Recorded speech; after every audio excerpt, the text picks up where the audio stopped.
When I was 7, my father brought home a beautiful lady who gave me a mango. That day, my mother watched me happily eating the mango while she signed her name on the divorce papers. After that, she jumped off the roof of our building. From then on, mangoes became the nightmare of my life. So on my wedding day, I told my husband, Alan Holt, if you ever want a divorce, just give me a mango. Alan pulled me into his arms. Quiet. From then on, mangoes became off limits for him too. On Christmas Eve of our 5th year of marriage, Alan's childhood sweetheart, Larissa Fenimore, left a mango on his desk at the office. The very same day, Alan announced he was cutting ties with Larissa and fired her from the company. That day, I truly believed he was the man I was meant to be with. Half a year later, I flew back from overseas, having just closed a partnership deal worth about $200 million.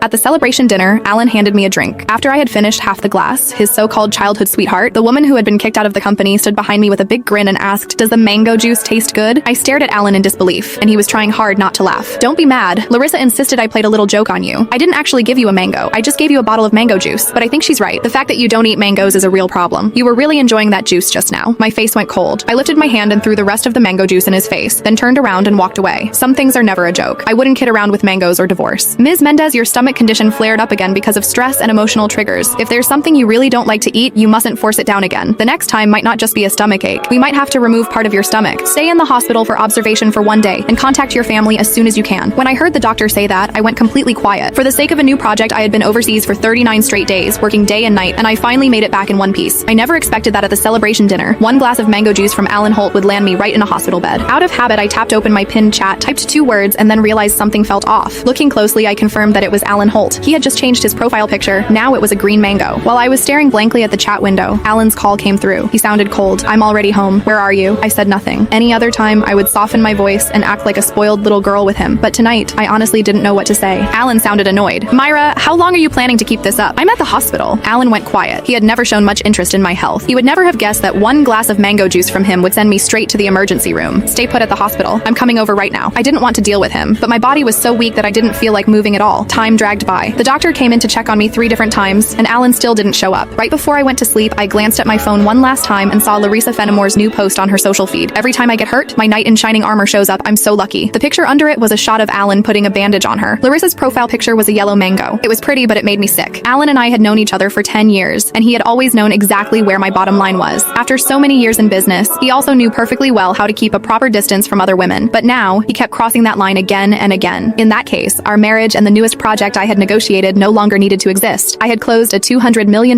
deal in West Arkan that could have changed the company's future, but at that moment, it didn't matter anymore. When I woke up the next morning, Alan hadn't sent a single message or made a single call. I wasn't even angry. After the follow-up check confirmed I was fine, I went straight home to a 5,300 square foot